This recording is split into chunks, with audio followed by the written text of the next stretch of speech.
Victoria Hilger, the Field Marketing Manager here at Vivian Health. Thank you for joining our webinar today. We will be covering the 5 winning strategies to navigate locums recruiting. And we are joined by Katelyn Harris and Brooke Meadors. Brooke Meadors is the Director of Advanced Practice Marketplace, and Katelyn Harris is the Director of Client Development. And you are going to be hearing the masterminds of this topic. So I will let Kate take it away. Great. Thanks, Victoria. Thank you, everybody, for joining us today. We appreciate you taking time out of the middle of your work day to come spend some time with us. So hopefully everybody can get something helpful out of this presentation. So again, I'm Katelyn Harris. I'm the Director of Sales and Client Development here at Vivian Health. Prior to joining Vivian back in 2020, I worked as a recruiter and later a staffing executive in both travel, nursing, and some other verticals in staffing. We're joined here by our subject matter expert, Brooke, and I'll let her give you a little bit of a rundown on her background, and then we'll jump into what we're going to cover today and jump into our content here. Hi, guys. Thanks again, like they said, for joining us today. We're excited to go through all of this with you. My name is Brooke, and I joined the Vivian team about 2 years ago now to come on and launch our advanced practice segment, which is what I currently do. I'm the director of the advanced practice marketplace. So some of you I've had the pleasure to talk to, others of you not quite yet, but thanks again for joining. Previous to coming on to Vivian, I was at one of the larger locum tenens firms, and I was actually there for over a decade in sales and recruiting. I know a lot about what you guys are currently having to put up with on a daily basis. So we hope that the material that we have here prepared for you guys will help you take some of this back into your everyday practices. Great.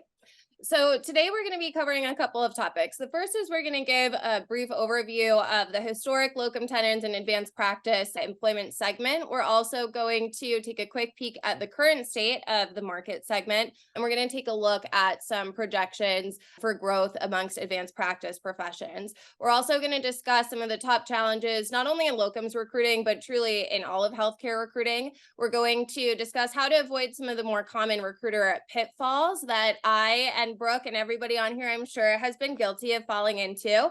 And then we're going to make our top 5 recommendations for a winning recruitment strategy. Our goal today is our goal for you is for you to develop a good up-to-date understanding of the market landscape in locums and advanced practice, understand what some of those future forecasts really mean.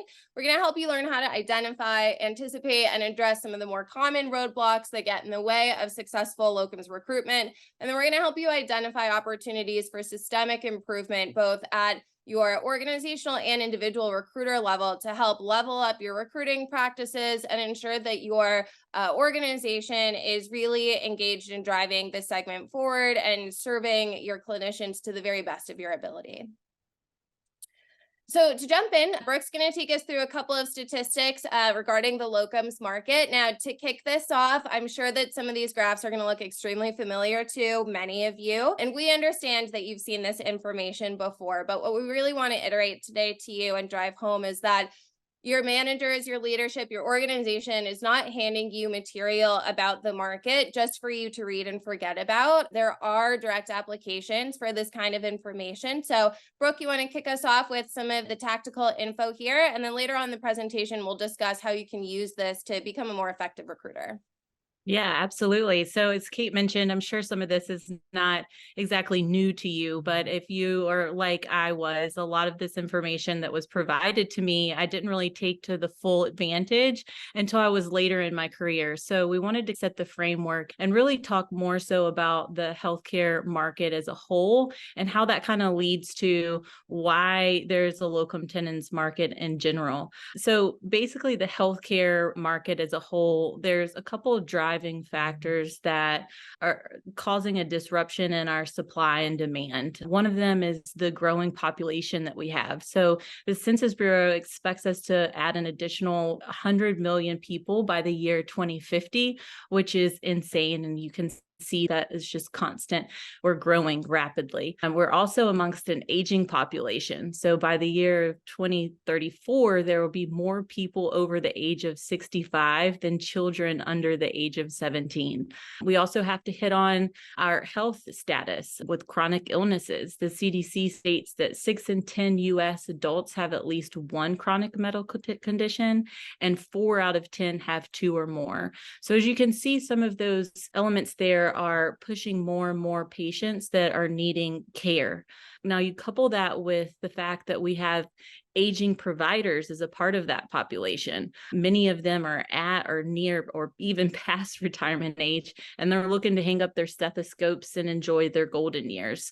And then something that is certainly not new, but more well known and talked about and heightened by the pandemic is provider burnout. And it's something that we've had some articles on, we've done some webinars about, but it's certainly something that's reducing that supply of our providers that are in the market. So you can see clearly that we have the demand that is constantly increasing and that supply that is decreasing, which is causing some of the disruptions that we've had in the market for some time. And now you can see why obviously there's a need for locum tenens in the market to help fulfill some of those gaps or some of the voids where facilities aren't able to bring on the permanent staff.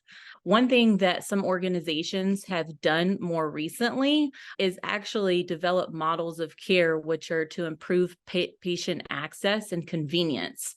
They were actually developed and centered all around advanced practice professionals like NPs and PAs, as well as physicians. And that's really driving the number of jobs in the market. And those would be retail clinics, urgent care centers, and telemedicine. And putting all of this together, I found a recent publication by AMN that I thought very enlightening, which was they reported that their organization now conducts more searches for advanced practice professionals than it does for primary care physicians.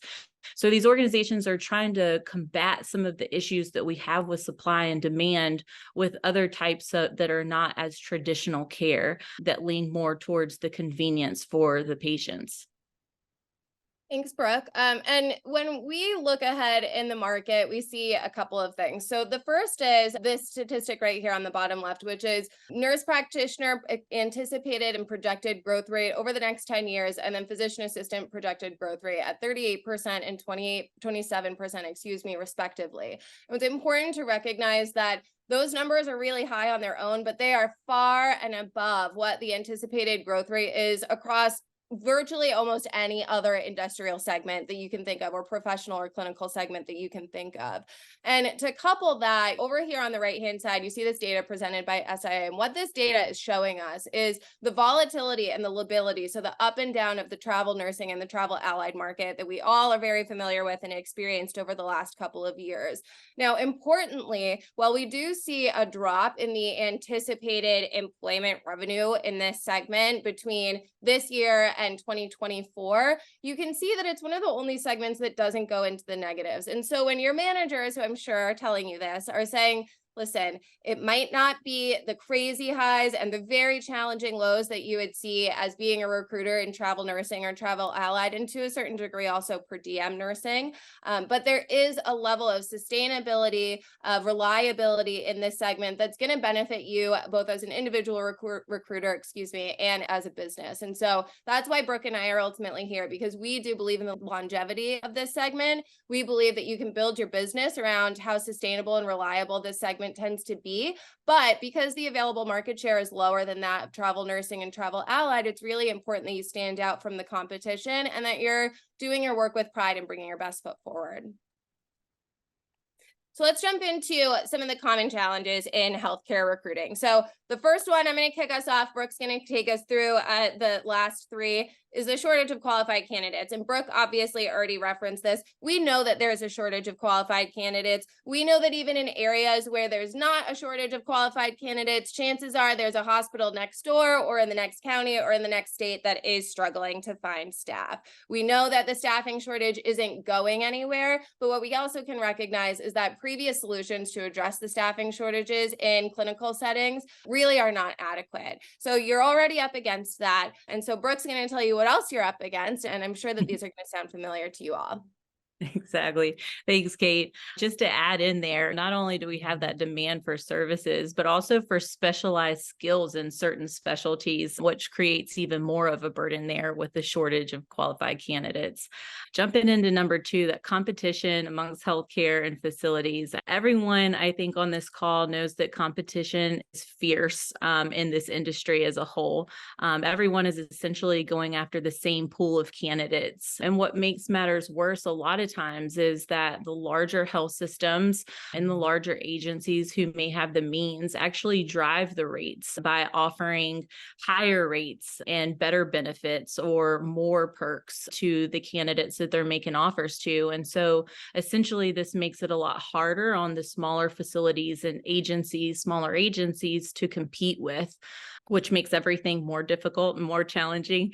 And then we get into licensing and credentialing hurdles. Now, I don't know about you guys on this call, but for me, that's like the bane of my existence from my previous life at the agency. I can remember countless Fridays when we were ready to get that call from the med staff office with the facility that we were working with that the file was complete. So I don't think that I think everyone here probably knows exactly what I'm talking about. And if you're in staffing, it's like one of those ones. But where it really comes into play and be more of a burden on the healthcare facility side of things is that there's different timelines and timeframes for credentialing and licensing. So in both ways, you could have available providers that are ready to come and work for you tomorrow. But if the healthcare facility isn't offering temporary privileges or emergency privileges, then a lot of times they're left without that coverage. And the same thing goes for licensing. You could have someone that's ready to go to work tomorrow,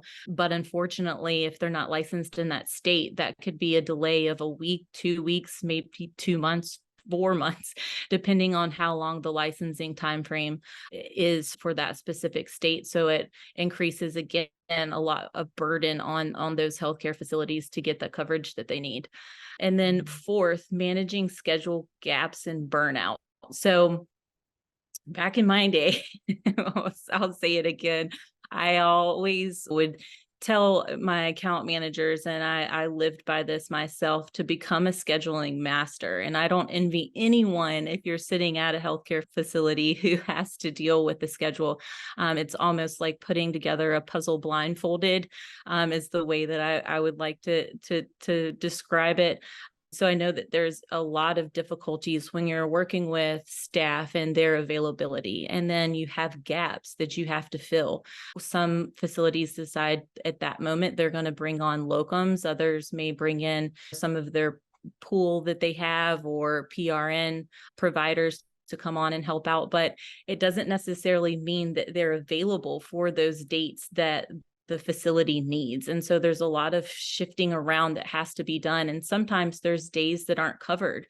And unfortunately, what that typically leads to is the current staff, the permanent staff, having to take on those extra shifts or take on that extra patient load, which essentially can lead to burnout. And later on, if that's not rectified, that provider may actually leave the facility, which puts that facility even in more distress. Thanks, Brooke. And so let's get a little bit more specific and chat more deeply about some of the common mistakes recruiters make. And we wanted to put this together for you guys so you could see it in a list view. But actually what we're going to be doing is taking you through each one of these elements. And I'll be asking Brooke some questions based on her expertise, both as a recruiter and as an individual who managed a very large group of recruiters and salespeople. And then we will give you some questions, equip you with some questions to ask yourselves about the norms and practices that you're engaging in, both as an individual and as an organization. To start us off, we're going to be discussing here how poor communication leads to poor follow-up and what that means. Now, before anybody on this call rolls their eyes, we know that you need to get back to your candidates on time. We know that you need to be responsive. And that is what really truly sets you apart from other recruiters. However, your managers will continue to ask you to be responsive. And the way that you respond, I think, has changed. Even in the last 5 years, there's new technology, candidate expectations have changed. Brooke, how has technology, in your view, changed the way that we communicate with candidates? And have those changes been for the better or for worse? Yeah, so I think technology has done everything for the way that we communicate, not only with our candidates, but also just as human beings in our real lives. I have my cell phone over here beside me. I'm sure you guys have it with you, near you, or maybe Brooke, even looking at it. Sorry, go ahead. Cut your audio out. You're good. Okay, looking at it right now. Oh, there's technology. I'm just kidding. Yeah. But before, there were different ways of recruiting that took place. And I think that some agencies still live by the cold calling and the calling the boards and some of the more traditional ways of recruiting. And I think over time, we've seen that it's not just about how agencies are contacting these candidates, but it's more so, and what we should be looking at is how did our candidates want to be communicated with. Kate and I talk about it all the time, but our previous agencies, if we would have said, oh, we're texting this provider or we're texting that provider, they would have been like, you're what? Like, why aren't you picking up the phone? But we've seen over time that is the preferred method of communication in a lot of ways. I think that with technology, we can be a lot more efficient. We can use email, we can use text, we can use social media to communicate with candidates if that's something that they want to do. We can message on LinkedIn to try to strike up a conversation. We can get a little bit more personal with it, and we can FaceTime our candidates or do Zoom, which is a much more personable conversation to be had. So I think for those reasons, it's a lot better, in addition to being able to use data-driven metrics to really understand the candidates that we have and how to match them based off of the criteria that they, or the data that they provide us. Both of those technologies is something that we at Vivian have, to where recruiters can go on our platform and communicate immediately with candidates that are looking at their job opportunities on the platform. They also have the ability to see top matching candidates on our platform based off of the information that the candidates have provided. So I think in that way, we can really elevate the game. But where I will take a step back and say is, like, you have to find that balance. And I think that's like very important to note is, I don't personally think, and I don't think anyone really on this call does, think that a robot could do our job for us. And so we don't want the candidates to feel like it's very transactional, or that they're just a number. And I think that with the lack of that human touch or the human connection, things can get very distant. And I don't think that you should use all of your communication through those means. But if you're able to use some technology for your benefit and for your candidate's benefit, then I think you should. Absolutely. I agree. And do you think, are there any tactical things that you can think of that would help a recruiter still develop a deep relationship with a candidate while effectively using the technology available to them? Yeah, I think, like I mentioned earlier, the use of video calls, like that's something that even a couple years ago, honestly, Zoom and video calls in general just really became a thing in the pandemic. I know it was out there, but people weren't really using it in their everyday until we had to, and there was really not a lot of other options. And so I think that using video calls to develop deeper relationships and putting a face to someone's name is something that can really help you push forward with that relationship. Absolutely. Our next piece here is talking about how poor screening leads to high-risk placements. And if you're a recruiter in healthcare and you've never made a high-risk placement, I would be willing to bet that's probably not true, because we've all done it. We all do our best, work with the best intentions, but inevitably we overlook things that potentially could impact the longevity, the sustainability of our deals. So in your opinion, Brooke, what is the line between effectively selling a candidate on a roll and being too pushy and putting the deal at risk? I think that it's the moment that recruiter shifts their mindset from this is what is best for this candidate and this is what's best for the client to this is what's best for me and I want to get this deal done. And I think as soon as that shift in the mind happens, it's very easy to overlook things, not thoroughly vet the candidates on their qualifications or their credentials, and get really pushy on needing to take that job. But the need is usually more so in the recruiter's advantage versus what the candidate may need, or even taken into consideration the candidate's experience.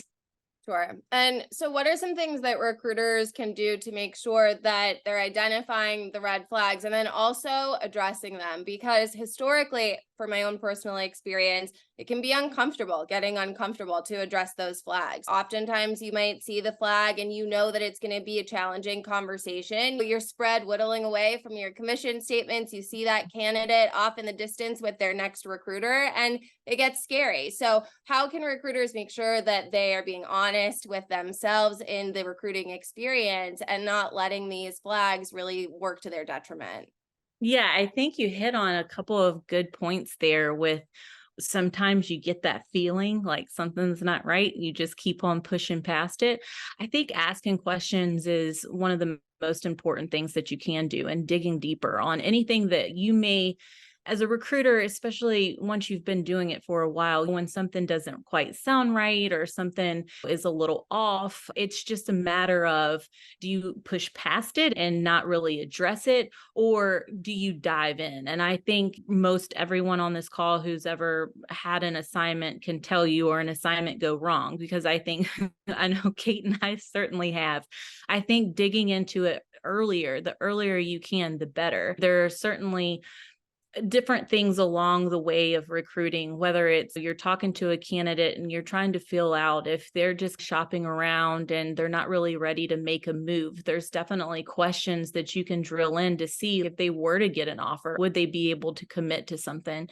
And that's really, again, going back to listening to what your candidate is telling you and not letting it just go in one ear and out the other, or only hearing what you want to hear. The same thing goes with any type of credentialing issues that you could get into later on down the road. A lot of those situations come up on the front end, and candidates they usually are very forthcoming if you ask, about what the situation may be. And if they're in locums work, then they've probably had to answer those questions previously. So finding out some of that, anything that you need to know on the front end, is going to help you out later on down the line. Yep, absolutely. And beyond that, one thing that I found most helpful and that my previous organizations found most helpful was those checklists that your managers give you, and they say you've got to go through these with every single candidate.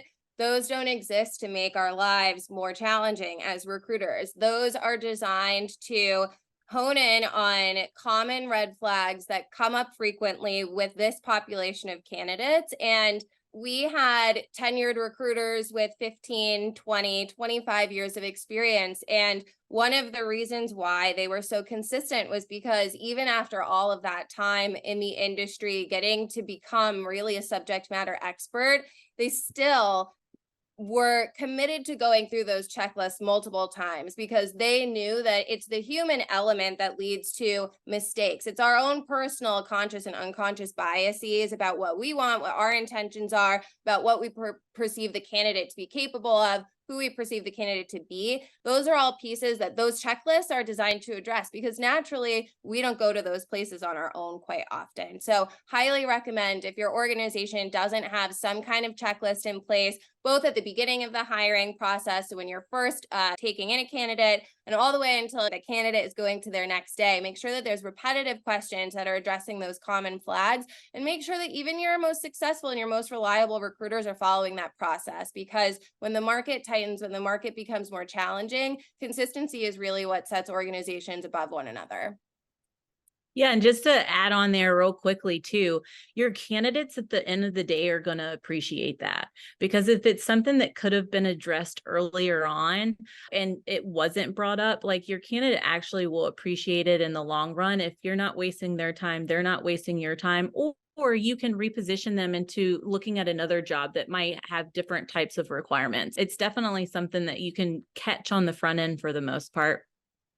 Absolutely. So our next topic, it's a little bit of a duo. So it is how a lack of both market and client knowledge lead to inadequate matching. What we discussed at the beginning of the presentation was, hey, we know you have data available to you. If you don't know where to find it, we can help source that for you. But we have a lot of data. People put out a lot of data quite frequently in this segment. And I think oftentimes it just becomes background noise to us managing our desks and trying to execute against the expectations put in front of us. So what are some ways that recruiters can stay up to date with market trends? Yeah, sure. My first shout out has to obviously be Vivian, right? We have some good material that we put out and that I fortunately get to be a part of a lot of times. But outside of us, there are so many. There's SIA, which is great resource for anything and everything that you could need in healthcare staffing. Becker's Hospital Review is another favorite of mine that gives you a broader picture of healthcare overall and who's making moves and who's selling what. And it's nice to see. I'll also say that before joining Vivian, I admittedly didn't really know what all my marketing team did and all of the research and information that they put out there to the public. I wasn't using to my own benefit. So look to your marketing teams and look at the content that they're putting out, because chances are they probably have a lot of really good material that like can get you more well versed with what's going on today. And there's people that's their job to put out that content. I would also look at larger agencies, larger healthcare systems. A lot of times will publish market trends or what's going on. They'll put out white papers or research papers on what all is going on in the market. If all else fails, Google, and everything that I just mentioned, plus about a million other things will come up that you'll definitely find some resources. Thank you. And don't be afraid to lean on your candidates and your clients and your organization for those resources too. It's easy to forget, I think, sometimes that our candidates know a lot about where they've been. They know a lot about kind of real-time market information. So feel free to, of course, leverage that knowledge. Before we jump into discussing understanding our clients, how does strong industry knowledge make a recruiter more effective? Why is this important when seemingly we recruited for quite a long time without using this kind of information? Knowledge is power, right? And I think that when talking to candidates in particular, they're not expecting you. And this is something that I think that a lot of recruiters, at least like myself in my earlier days, like I was almost not confident in talking to them because it was like I thought that they needed me to know everything that there was about medicine. And that just wasn't the case at all. But what they do expect from you is to know the industry that you're in and the staffing industry. And anyone that's a recruiter on this phone is an expert at what it is that they do. And so I think a lot of times you almost forget all of the knowledge that you do have, but being able to take that into a call, you're going to be able to open up so many doors to different conversations and have more meaningful conversations that actually show that what it is that you're talking about. I think you're also able to give them advice that they would otherwise not know, whether it's certain areas to get licenses or certain states to get licenses or certain facilities that you know about from working in the industry, or different tricks and tips that you're able to provide them that they may not otherwise know. And sure, there are some seasoned locums or providers that's done locum work, or they've traveled around, or they've changed jobs multiple times, but they still haven't been in your shoes and do what it is that you do every day. So being able to share that information with them is vital.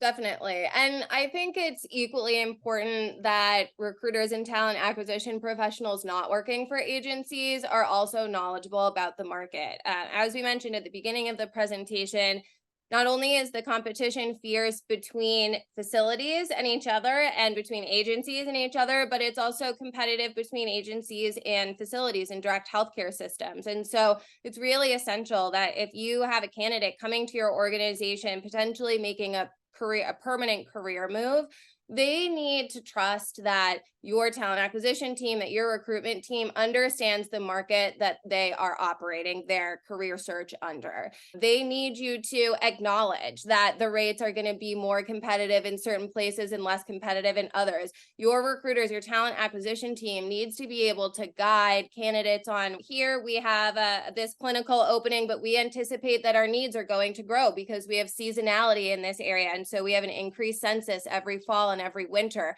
Your team needs to be equipped with that knowledge and then understand where to place that information as they're engaging with candidates, because candidates, whether they're going to an agency or whether they're going to a facility to go as permanent staff, they want to feel like whoever is hiring them really knows their stuff and is making a decision based on not only their best interests, but also based on a knowledge base. Otherwise, those career moves become really a scary guess.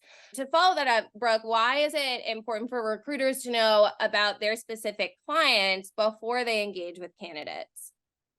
I think we all know how hard it is to get a candidate on the phone or start communicating with them to begin with. So we can't miss out on those opportunities of actually being connected with them.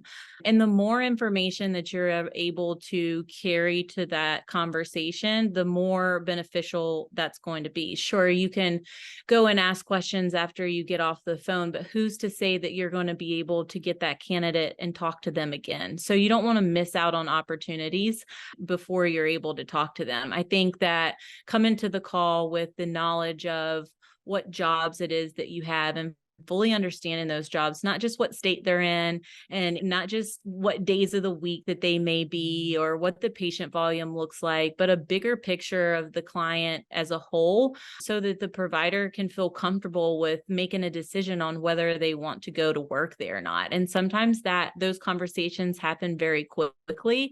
And as we've talked about, it's highly competitive. So if you're able to take that knowledge and that understanding about certain clients to your conversations with your candidates, it's going to make them feel more comfortable and more confident about moving forward, not only with the opportunity, but for you as a recruiter who's come prepared.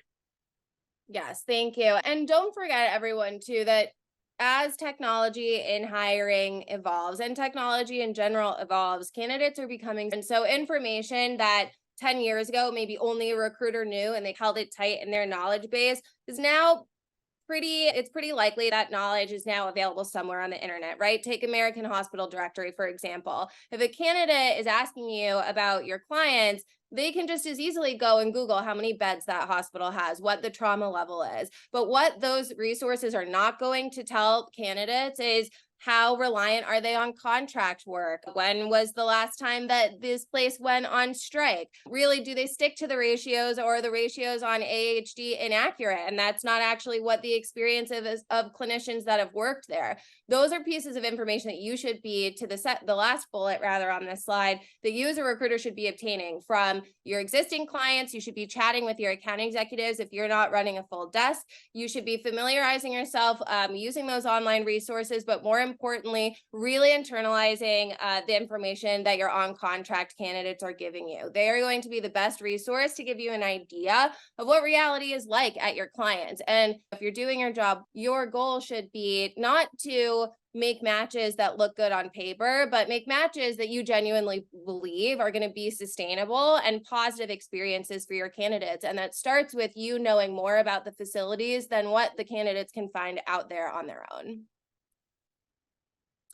So the last piece here that we want to touch on is unethical, or if it's not unethical, questionable practices. This is a very uncomfortable topic historically for agencies, and quite frankly, remains an uncomfortable topic because I am in the camp that I believe that agencies do serve a good purpose. I believe that agencies that are doing their jobs well really add significant value to candidates who would otherwise have a lot of trouble navigating their careers. But on the flip side, we work for profit businesses, right? And so it's important that we're constantly evaluating the weight that we're giving our bottom line versus keeping the candidates in the forefront, which here at Vivian, Vivian really is our number one goal and vision, which is to be extremely candidate-centric, because we know that a candidate-centric approach is really going to create sustainability in the long term for your business.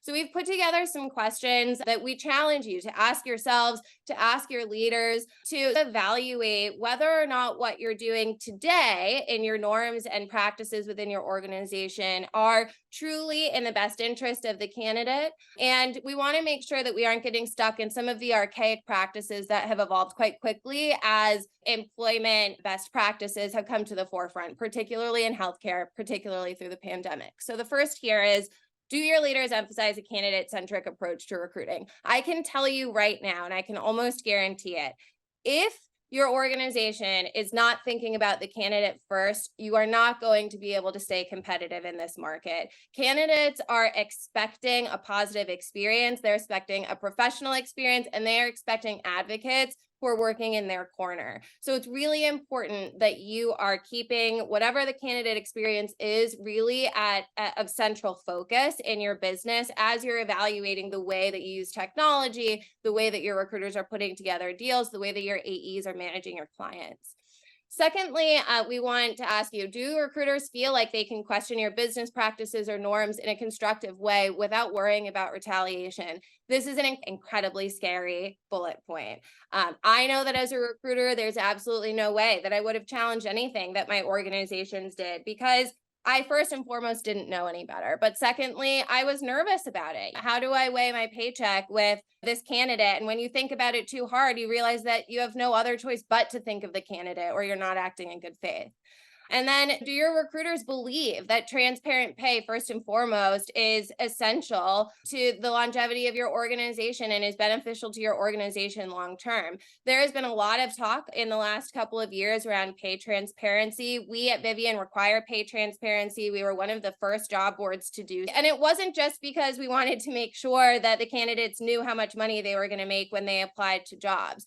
We know that transparent pay is really a regulating factor in the healthcare staffing landscape. When transparent pay is available across marketplaces, across agencies, it allows agencies to still offer competitive pay to each other, but not let their costs get so out of check that facilities can no longer sustain their contingent workforce needs.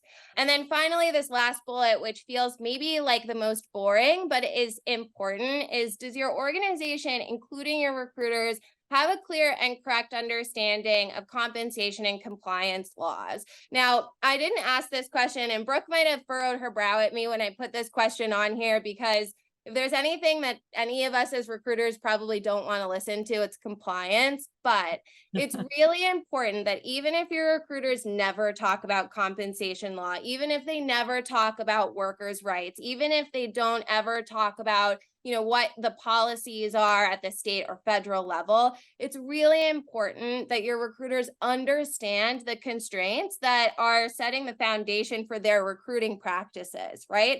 Your recruiters need to have this knowledge base so that all the information that they're giving their candidates is not feeling sketchy, feeling shady. I think Brooke can attest to the fact that candidates feel skeptical of us as recruiters right now. Candidates don't know genuinely who has their best interest at heart. And so at the very least, making sure that your organization and your recruiters are accountable to the expectations, the laws that are set forth, even though they're not the most interesting, it's going to add to your credibility. It's going to add to your legitimacy as an organization, and it's going to prevent headaches down the road. Brooke, anything to add on this slide? I think you nailed it. All right. Brooke always says that to me, so I'll ask her for her real opinion later.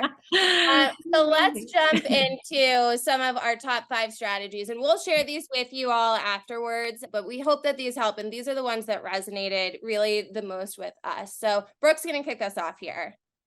Yes. So first and foremost, perfect your communication skills. We talked about it earlier on. Use your candidate's preferred method of communication and contact them during agreed upon times. I think one of the things with recruiting is we're often either calling or texting or emailing, and we forget that they are people too. They have lives, they have jobs. And so really setting that expectation at the very beginning is key to continuing the communication with that candidate.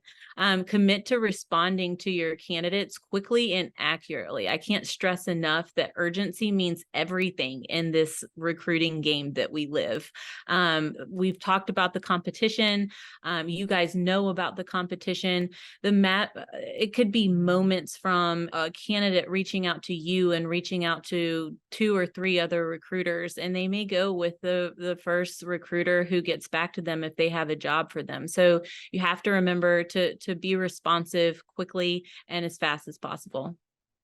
Number 2 for us is leveraging the right technology and tools. So first and foremost, spend your time sourcing in the right places. I am almost willing to bet my life on the fact that nobody on this call has ever gone to Vivian to search for a recruiter, because recruiters aren't looking for jobs on Vivian.